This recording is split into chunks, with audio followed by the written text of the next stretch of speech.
Hi, welcome to the Reloading Podcast. Today it's talking about bullet seating. So, oh, that's not going to be an edit either. I'm leaving that in. Y'all can laugh at me for that. So, as you can hear, Jim Fleming is my co-host once again, and I'm Mike Heisland here. And today we're going to be talking about seating bullets in cases. Kind of go through. Jim's going to do most of the episode. He's got some stuff on pistol seating, and then at the end I'm going to cover rifle, which for most of you seasoned veterans know rifle seating is definitely a lot easier than your case seating for your pistols. So take it away, Jim. All right. Well, what I have here is a selection of bullets. You have to forgive the fact that I don't have a pair of needle nose pliers handy. But I have a selection of bullets here. Ignore my tool, but this is a 358 diameter, actually it's about 360, 158 grain semi-wad cutter. And it's out of a Lee mold. You can see the micro ribbing on it.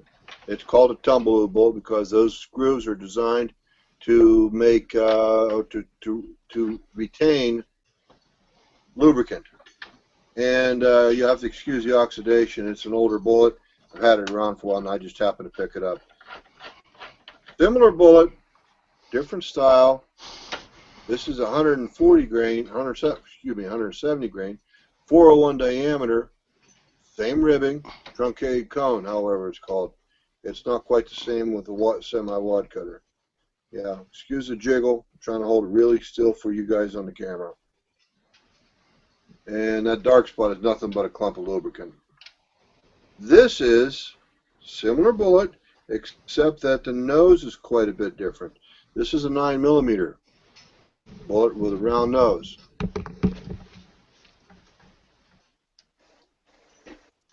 And this next bullet, last bullet that I'm going to show you here with regards to independent bullets, is a bullet I'll be using for the rest of the show and tell. This is one of my favorite bullets to cast. It's a 200 grain truncated cone from a Seiko mold, 5-cavity mold I have. And interesting thing about it is, if you could see, I'm sorry about my fingers, but the bullet length on the two, the 158 grain, 160 grain semi-wad cutter, compare the overall length between the two bullets. White, a lot more material in this bullet. That's the one thing downfall of this bullet that I like so well, is it does require quite a bit of material to make. All right, now, like I said, this truncated cone bullet is the one we'll be using for the seating show and tell. Now, no primer. Oh, look, you can see right through. See my right eye, left eye, whatever. Anyway, no powder. This is a dummy round. It is properly sized and so on and so forth. But anyway, so what we're going to do, if you take a look at this, forgive my fingers, but you look at this, there's no way you're going to get that bullet in that case. No way. So what you have to do is you have to take and flare this case. What I'm saying is you don't want to do that, obviously. That's just seating the bullet backwards. But the point is, you're going to take and make a little flare out of the bullet mouth, case mouth. And that was case number one. Case number two, you can see it tries to go in a little bit more, but not really. It just isn't enough there. All it's going to do is wind up shaving lead off the bullet. Mike, if you'll help me out, I'm not real sure how I'm coming across. If I'm moving too fast or anything like that, please let me know. Or if I miss the lens and I'm not getting across on the on the screen. You're doing fine. Now, this is cartridge number 3. I'll turn that off in a second. Cartridge number 3. You can see it's just barely starting to go in. And to my experience and my knowledge, by the way, these are all still dummy loads. To my knowledge and experience, that isn't enough. Now here's one that I seated up earlier today. and I like it a lot better. You notice, look how far it goes up in it, about a 1/16 of an inch, maybe even a little bit more, 1/16 of an inch of travel. Let me try to steady my hands. There we go. Yep, it goes in there about a 1/16 of an inch. Now that will seat the bullet very nicely. All right, so that's number 4. All right, now if you notice on number 5, same case, number 5, I've started to seat the bullet and I've driven it in up to the driving band. It's the same truncated cone bullet, same bullet, just feed it in a bit deeper. All right, now case number 6. All right, and I'm just barely coming up to. I've covered the top grease groove. And I'm coming up to the shoulder of the crimping groove, also known on jacketed bullets. It's also known as a candelore. All right, the next one is seated to the proper depth, but look closely. Let me get a pointer in here. Look closely in here where the pointer is, and you'll see there's a bit of open space right there. It needs crimped. That dark line you're seeing in there, that the pointer's going in, that needs to be filled up with this case. And so that was cartridge number 7. And here's cartridge number 8. And this, if you notice, follow my pointer, I've got that in there nice and snug, not real tight, but you see I've rolled the case over. Look, follow my pointer right there where I'm touching. I've rolled the case over. Let me get back a little bit. Roll the case over into the wall of the bullet. You can see a bit of a radius right here. Yeah, that's good. That's going across pretty good. Yeah, it looks really good. Okay, now, as usual, you can have too much, as with anything in life, you can have too much of a good thing. And here's my 9th dummy round. No primer, no powder. But I deliberately drove the bullet in to the candelore, the crimping groove. But if you look, I over-crimped it. And I did it deliberately. I wanted you to see what you're not supposed to do. See the bright band that's about 15 thousandths down from the case mouth? That's actually quite a bit of pressure on there. That is just too much. Use my unsteady hands. And here's another one that I did. Same exact thing, but the bullet didn't go in quite so deep.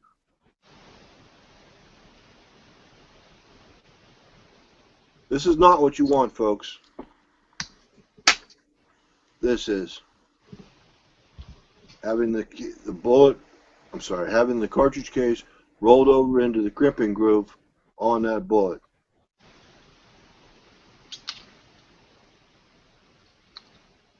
That's it. And well, then here's a good one for you to take a look at, inquire about. Now, this bullet here that I showed you, the 40 S&W bullet, where you seat this is not down here in the crimping groove. This is not a crimp groove. If you look there where my pointer is, that's not a crimp groove. That's a grease groove. Where you're going to take and seat your bullet is up here to the shoulder. That's where the bullet will actually meet the mouth of the case. Because remember, in semi-automatics like this particular cartridge, the headspace is set by the mouth of the case. Well, that's why this has to be set flush with the mouth of the case. That shoulder needs to be flush. Same thing for 9mm. You don't want your cartridge case ending up right here. You want it to come up here to the top of the first micro rib. You want that to be parallel level with your case mouth. Yeah, right there.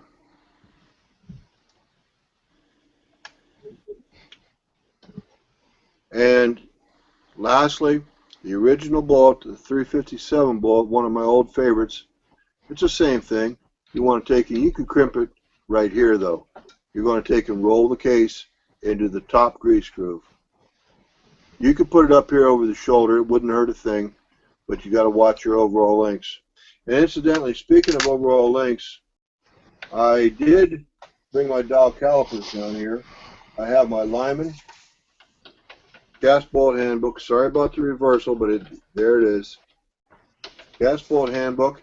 And I have the 38 Special data bookmarked already. According to this, the overall length of the cartridge varies from 1 in 445 to 1 in 550. Remember, the idea is you want your cartridge case to sit inside the chamber of your handgun. Talk about the overall length like this. That's my calipers. It's holding it. And if you look, oh, I think I said 1 in 445 to 1 in 550. And if you read the reverse letters, it's 1 in 478. It's well within the suggested parameters. Yeah, okay, I can read it now. 1 in 478. That's how you take and check it. You know, the idea is it has to fit your gun, not so much fit what the book has to say. You want to take and use that at least as a major guideline to start. And that's it. You have to adjust your dies to do all that. And speaking of adjusting dies, Mike's been busy in the background, staying silent, and I think I don't know if Mike, are you almost ready to resize that case? The case is resized. I'm just going to be showing bullet seating. Okay.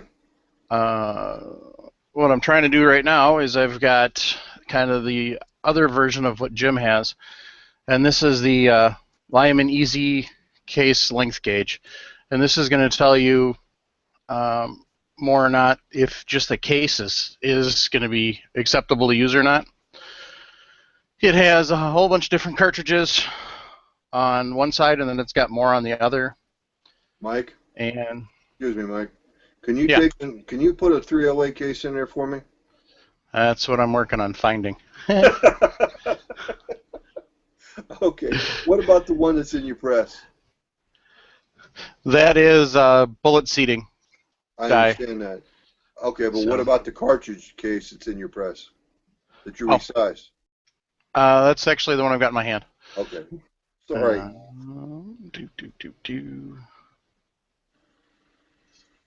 Nothing like an impromptu podcast. There it is. I had it found earlier, and then I forgot where it was. So, what you're doing is it'll sit in like this. So you can have it. There we go. Now it's in focus. Yeah, it's good. And this is going to tell you if your brass is too long or not. So that'll give you. It's kind of a quick way to check and see if your brass is too long to see if you're going to have to trim it down. This tool here is something you're going to be able to use probably first reload, possibly your second reload.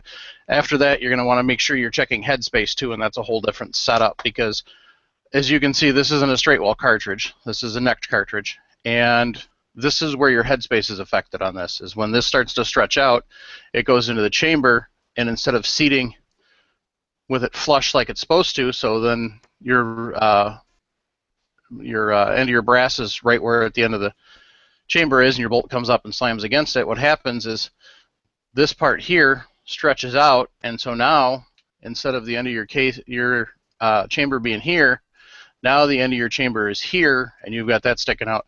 So when your bolt slams forward, it actually can hit the primer, and you have pre-ignition, or you just have a jammed cartridge. It's a couple of the common things. I also have a reloading manual for overall case length. Overall case length is very, very important. Overall case length and overall cartridge length. Cartridge overall length, we usually abbreviate it as COAL. OAL to me always refers to the cartridge case itself. Now on a fully loaded 308 cartridge overall length should be 2.8, and for just the brass itself should be 2.015, which is the same thing the Lyman said, but the quick checker. But if you really want to, some people are severely OCD, and so they'll check it a few different ways, or the best way to check it is with your caliper. And as you can see on this one's 2.013. Gotcha. So it's going to come out to be just a little bit shorter, which isn't necessarily a bad thing. And then I've already pushed the primer out. There you go. Now you can see through it. So the primer's out, so this is an inert case. Same as what Jim's are. They're going to be dummy rounds. These are just for demonstration purposes. We're not going to be setting these up for any sort of, firing or anything like that. That's why when you're doing that, you leave the primer out. And it's quite common you actually have to make dummy rounds, especially if you're loading custom cartridges. When I first started into the 257, we actually had to send a couple dummy rounds off to Lee to get a rifle crimp made, given the fact that they didn't have a rifle crimp at that time for it. The other thing I'm going to show you here is a couple different bullets also. These are all 308 caliber. They're different grains, so you're going to kind of get to see what they do to the bullet design to get your different grain weight. And for these, I'm going to adjust the camera. So,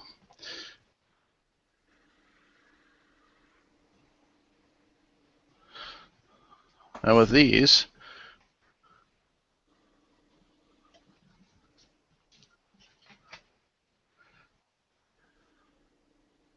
all right. So the one on this one here is 110 grain. Right. This one here is 125 grain, and then this one here is 150. And right. We'll line them all up. Notice, folks, they can also use the heel of the bullet. They can boat tail it to reduce the weight. They can also leave it square, like the 110. That'll actually give you a little bit more room to give you more lead inside to help give you more weight. They can actually do that there. The can lure that's there in the third bullet with the red tip, the can lure can actually be used to either weaken the case or, the bullet jacket, or strengthen the bullet jacket, depending upon how deep they go. But the other thing is, too, that also moves lead forward in the bullet. Forward past the center of gravity is what I'm saying. Center of gravity in that bullet is probably about at the rear edge of the can lure towards Mike's index finger right hand. Yep, right there where he's nail touched. That's probably where I'd say the center of gravity is on that bullet. But that can lure can be used to move that center of gravity forward, the lead center of gravity.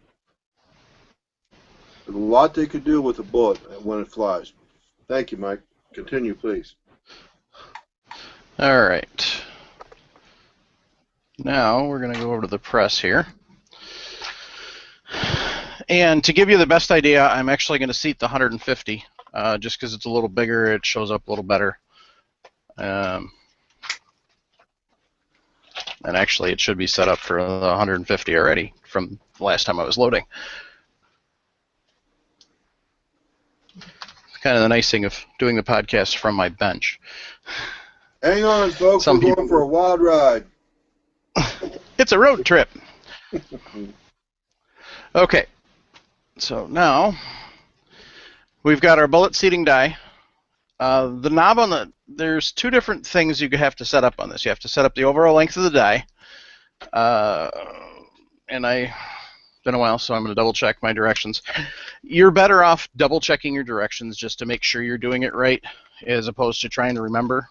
And as you get older, and I'm not old by any means of the imagination, But as you start to get older, you start to forget things. And with this one, if you crank it down too much, you actually buckle the shoulder of the cartridge, and then that's a junk piece of brass. So most of your dies, when you're going to seat them, what you're doing is, and I don't know if it's going to be low enough to see this or not, but what you're actually doing is you're trying to get the case, or the ram as it's coming up, to hit the bottom of the seat of the die. And this is most of the time for your priming dies and your seating dies. And what you want to do is once you get that, then you back it off a quarter turn, and then on the lees they've got these lock nuts, which you use to lock it down. And the trick on this is trying to hold the die straight while you turn the nut. So next up is going to be your actual, as you can see there, it's touching, and you can't really hear the audible click. It doesn't make really a noise. And then you want to get the brass in here. Now, the biggest thing you're going to notice a difference of with seating a rifle bullet from a pistol bullet, most of your pistol bullets don't do this. Okay, so that's not good. He's saying that what he's saying is that most of you have to take and flare the mouth of the case. Yeah, on your pistol bullets. So this is one of those problems you run into when you've used the. I use the Colette seating die, which is just the neck only, which is this one here, and it actually expanded the case a little too much. So this is what happens when you do that. Your bullet drops all the way in. Now for a magic trick. It's the amazing disappearing bullet. Watch. Well, yeah. And gone. You should be. David Copperfield would pay money for that trick.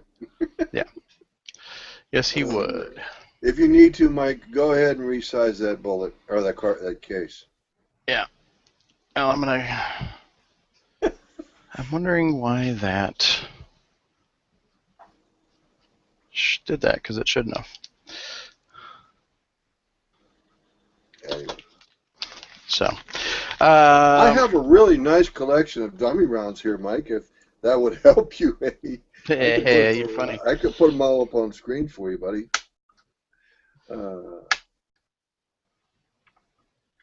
Don't mind us. We like to have fun. You know, that's one thing. It's like just call us the gun dudes at Reloading. Exactly. So what happened is when I did the Colette sizing, I didn't have it set right, so it actually oversized the case. So now you get to watch me spin a die out. The nice thing about the Lee dies is once you turn this lock ring down and get that set, then what you can do when you go to reset it the next time is you can just literally turn it down to where it sits tight. The way they do that, folks, is with the rubber O-ring inside the lock nut. The rubber O-ring actually bites onto the thread. Let's see here. Yeah, right there. Yep, where his thumbnail is and his fingernail is. Rubber O-ring. That way the nut doesn't just spin around at a whim.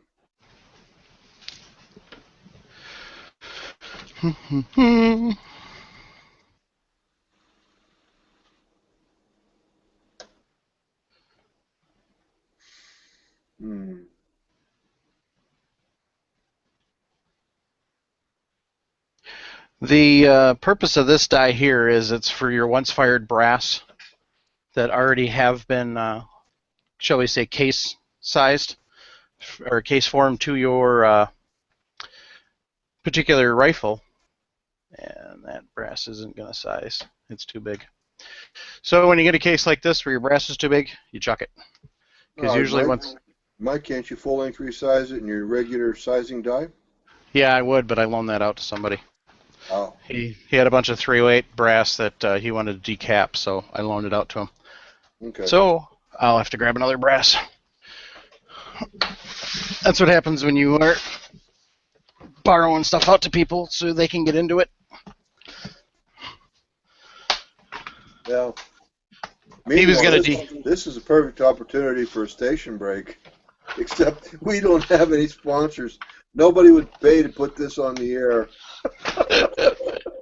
Well, we do have one sponsor. Our bandwidth is sponsored by the Firearms Radio Network, and Jake and the gang over there has been more than helpful in the whole entire process. That's right. You did ask me to take and make mention of the fact that Brownells, Sinclair International, and a few others related under the Brownells family umbrella, they're on the page. If you order, folks, if you order through them, it isn't going to cost you any more money, but the podcast and Firearms Radio Network will get a few pennies kickback from every click through.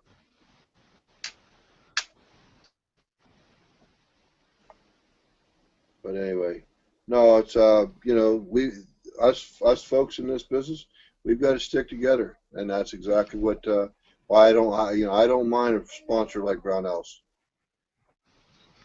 I think it's a great idea. Be careful, sir. Be careful. Now you're just neck sizing only, correct, Mike? Yeah. Okay, what I'm talking about is what he's doing. He's actually shrinking only the mouth of the case. And he had the right word. He's talking about case forming. Well, generally speaking, when you form it, case forming refers to the work you do in the die. When it's done in the chamber of the rifle, it's called fire forming.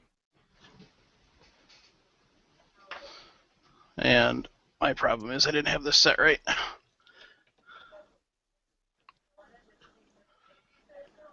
Ugh. All right. Most of these dies, it's, get it down here and it's a quarter turn. However, with this one, and that's because I haven't had the chance to use this one before, so I went back and checked the directions to make sure I wasn't doing something wrong, and it turns out I was. Once you get it so it's seated and touching the ram, or the shell holder specifically, you want to have that case shell holder in there. Then what they recommend is you actually do 2 full turns more. So that's a half. 1, 1.5. One trick that Mike can do, if he thinks of it, is put a mark on his die, an index mark with a Sharpie, just so he can see when he does one complete revolution. Yeah. On my 40, this is my 40 here. I don't know if you can see it or not. I can see it. But there's a little nick I did on the corner here to help, because the problem with Sharpies on these I found is it doesn't last very long. Nope. So now we're going to put our brass back in here, and we're going to slide it up, and then what you do is press a little farther, and it's supposed to seat it. Yeah, and as you can see, yay! No disappearing bullets. We fixed our magic trick.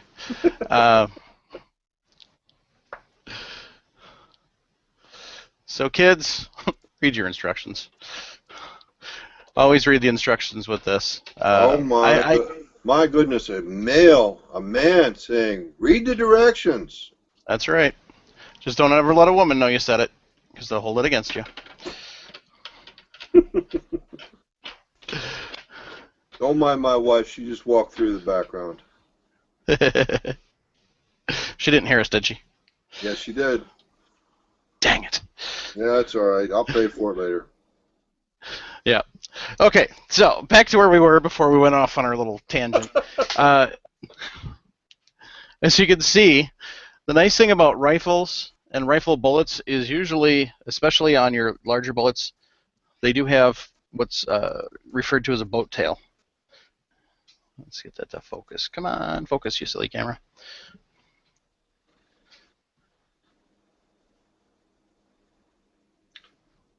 Slow down. Yeah, I could see it, but I've got a lot of experience. It's blurry. Yes, you're right. It is a little bit blurry. Okay, if I hold it out a little farther, you can kind of see it. Let's see if this works. Aha! There it is. Yep. So, as you can see from the top here, well, this is the bottom of the bullet, but as you can see, it kind of tapers out. That's a boat tail. What that does is it helps reduce the drag on the back end of the bullet as it goes through the air. The beautiful thing about that. That's not why that boat tail was put there in the beginning, folks. That boat tail was put there for the very simple reason it makes it easier to reload. Yep. As you can see on the boat tail, it drops right in. It partially starts, absolutely. Now, with this particular bullet, you can see it's got the cantilever, and what the cantilever is, for those of you who don't know, is it is this ring around the bullet, and it's actually grooved. You can use that if you use a factory rifle crimp like I do. It happens to work out. That the bullet seating depth that I require for my particular rifle works out, so that actually cantilever disappears down below the edge of the case. It doesn't always work out that way, though. I do know a couple instances where people do have the cantilever actually slightly out from the case, and it's just the way it works out. Now, for your seating, you get it up in there, and then you just slowly push the ram up, and if you've got it set right, it pushes the bullet down. This is what I was talking about with the slightly above. See how the cantilever is just slightly above the edge of the brass there? Got it. There is no harm in that whatsoever. If that's the way that the load works out, where that's, as long as you're still meeting your cartridge overall length, which the cartridge overall length is 2.8. Now, if you're custom loading and you have specifically 2.81, if you're custom loading and you're a precision rifle shooter and you don't have a magazine, you're doing a single shot, you can actually load that a little longer, and you probably do want to load that a little longer, given the fact that you want the bullet to actually start seating on the lands and grooves of the rifling. So when that primer strike ignites the powder, the bullet's already seated, there's no jumping, and it makes it so the powder charge is fully moving the bullet through. Now what we want to do is we want to check and make sure that our overall length isn't exceeding. The standard overall length is 2.8, and we are at a falling case.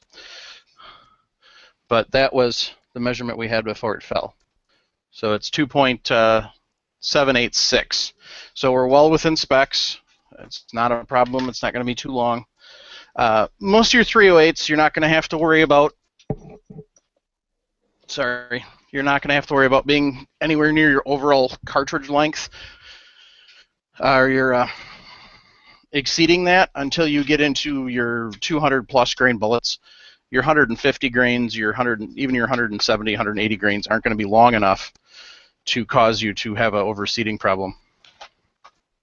Now, because I haven't pressed this, if I do need to say it was a little long and I do need to make it a shorter, what you can do is you just adjust this knob a little bit here, drop it, because it's always fun to do that, and then you just run the press back up again, and it'll move it down a little bit. And you can do this in really small increments. You can see the cantilever still, so I didn't move it that far. It's about halfway through the cantilever now, and you just keep tweaking it until you get to the length that you desire. He moved it about 15 thousandths, I'd guess. Yeah, it wasn't very much.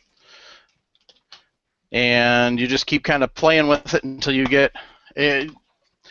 If you're custom reloading for your maximum accuracy, then you're going to keep playing with this, and you're going to try different bullets at different lengths until you get to that length that you find gives you the best combination of fit, finish, and is going to give you the best grouping. Now, the only way you're going to know that is if you're making everything else the exact same and you're taking out all the different variables to make it so the only variable is your bullet seating length. So that's the thing you have to be careful of, and that's why you want to have your recipe book, and you want to have your little notepad so you can record, okay, this group of 5 was, 2.786. This group of 5 was 2.789. Yes, it's 3 thousandths or 300ths or 3 thousandths, and it's not a lot to you, but in reloading world it can be a lot. 3 thousandths at 1,000 yards multiplies out to about 3 inches. No, not quite. 3/10 of an inch, I should say. Yeah, 0.3. Which in a bench rest shooting competition could be winning or losing. That's right. I forget what the record is, but somebody just broke the 1,000 yard record again. And we're talking, I believe I forget what caliber they were using, but I think it was 300 mag. But anyway, point is, they're shooting groups under 3 inches at 1,000 yards. Which, to kind of put it in perspective, is pretty much the equivalent of having all 5 in the same hole at 100. Yep. Oh, yeah. So that's kind of the whole bits of case seating, a little bit of it anyway. Bullet seating. Bullet seating, sorry. One thing you might make a quick note for me, Mike. You might want to take and put it in the show notes about the thing about the bench rest record. Yeah, I'll find that. Thanks, find out who's got that, and we'll put that in the show notes because that's definitely a record that deserves to be commended. Because I can guarantee you they didn't do that with factory ammo. Now a couple things I wanted to point out. Mike was talking about the candelor. He did a real good job of showing that nice candelor, how deep it is. Now, that a lot of the candelor stems from military equipment and military ammunition. The military tries to build their ammunition with absolute utmost reliability. So, accordingly, what they do is they'll take and have that heavy candelor, but they'll also take and crimp that brass right into the wall, that bullet like that, with what they call a stab crimp. And I realize you can't see what I'm trying to do, but the case is like this, and they stab it in there with like a yoke. Anyway, the thing is, the military builds their stuff with reliability first, foremost, and always. And so that's why they put candelor in it. Well, a lot of that bleeds over into the civilian market. Yeah, I found my particular load that I use, I actually do have it seated a little deeper, so you actually don't see the candelor other than just a little top of it. And then I do have a Lee factory crimp die that I use to actually crimp into the candelor. The candelor is not necessary in rifle reloading to use a factory crimp die or something along that line. So everybody's got their own little different name for their factory style crimp die. And what all it is it's just a die that's designed from the ground up to do nothing but crimp the case and crimp it in a way that it's going to be consistent from case to case to case to case to case. Unlike most of your bullet seating dies that do a little bit of a crimp, they're not always necessarily going to be the same consistent crimp. That's the reason for the separate die. The reason why the military is so adamant about having every bullet crimped is because of the slam bang action that they get with the semi-automatics and the machine guns. They don't want the bullet being forced deeper into the case.